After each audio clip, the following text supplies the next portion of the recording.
नाजरीन, आपने movies, video games और फैंटेसी नॉवेल्स में एल्फ्स के बारे में जरूर सुना होगा। अगर आपने लॉर्ड ऑफ द रिंग्स या दी हॉबिट मूवीज देखी हैं या फिर वारक्राफ्ट गेम्स खेली हैं तो आप एल्फ्स के कैरेक्टर से जरूर वाकिफ होंगे। ये इंसानों जैसे ही दिखने वाले, नोकीले कानों, लंबे बालों, जादू करने वाले और एक इंतहाई ताकतवर मखलूक है। लेकिन क्या ये मखलूक वाकई मौजूद थी और क्या इन कहानियों में कोई सच्चाई भी मौजूद है? और आइसलैंड में एल्फ्स के लिए एक सरकारी महकमा क्यों बनाया गया है? आज की इस वीडियो में हम इन्हीं एल्फ्स की हकीकत जानने की कोशिश करेंगे। नाजरीन, एल्फ्स का जिक्र सदियों पहले नॉर्डिक फोक कहानियों में मिलता है, जो कि ईसाइयत के आने से भी पहले का वक्त है। ये कहानियां स्कैंडिनेवियन मुल्कों, जिनमें स्वीडन, डेनमार्क, आइसलैंड और नॉर्वे वगैरह शामिल हैं, उन इलाकों से शुरू हुई थीं, जो कि वक्त गुजरने के साथ साथ मुख्तलिफ अंदाज में सुनाई जाती रहीं। नॉर्डिक मिथोलॉजी के लोग एल्फ्स पर यकीन रखते थे। उनके मुताबिक एल्फ्स भी इंसानों की ही तरह की एक मखलूक थी, जिनकी जिल्द चमकीली और कान नोकीले होते थे, जबकि उनके बहुत लंबे लंबे बाल भी होते थे। न सिर्फ औरतों के बल्कि मर्दों के बाल भी औरतों जितने ही लंबे होते थे। वो ताकत में भी इंसानों से कहीं ज्यादा थे। इसके अलावा उनकी उम्रें भी हजारों साल तक होती थीं।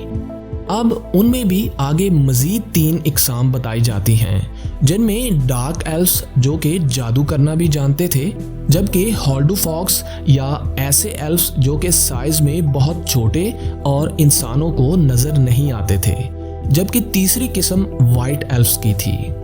नाजरीन, इन फोकलोर्स के मुताबिक एल्फ्स ज्यादातर जंगलों में रहते थे और झीलों और पहाड़ों में बहुत ही खूबसूरत घर बनाते थे, जैसा कि लॉर्ड ऑफ द रिंग्स और दी हॉबिट मूवीज में भी दिखाया गया है।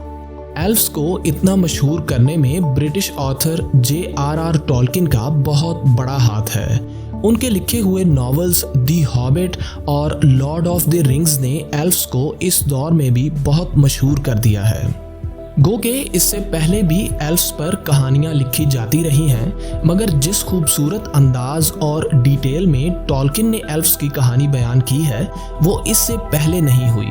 फिर इसके बाद 2001 में लॉर्ड ऑफ द रिंग्स पर एक फिल्म सीरीज बनाई गई, जो कि न सिर्फ दुनिया की बेहतरीन फैंटेसी एडवेंचर फिल्म थी, बल्कि उसे the best films of all times में भी शामिल किया जाता है।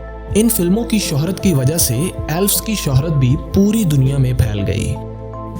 नाजरीन, अब अगर हम एल्फ्स की हकीकत पर बात करें तो ज्यादातर ख्याल यही है कि ये सिर्फ पुरानी फोकलोर्स और किस्से कहानियां हैं, या अगर एल्फ्स नाम की कोई मखलूक मौजूद भी थी तो कई हजार साल पहले खत्म हो चुकी है और आज के दौर में हमारे पास उसका कोई सबूत मौजूद नहीं है।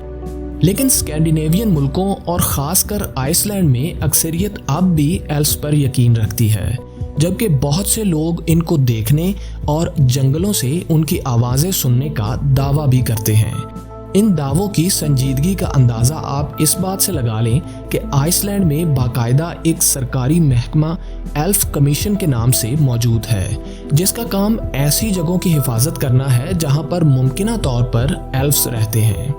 इसके अलावा बहुत से मुहिमजू और एल्फ्स में दिलचस्पी रखने वाले लोग आइसलैंड में उनको ढूंढने की कोशिश भी करते हैं, और आपको YouTube पर बहुत सी ऐसी वीडियोस भी मिलेंगी जिनमें एल्फ्स और उनके घरों को आइसलैंड में दिखाया गया है।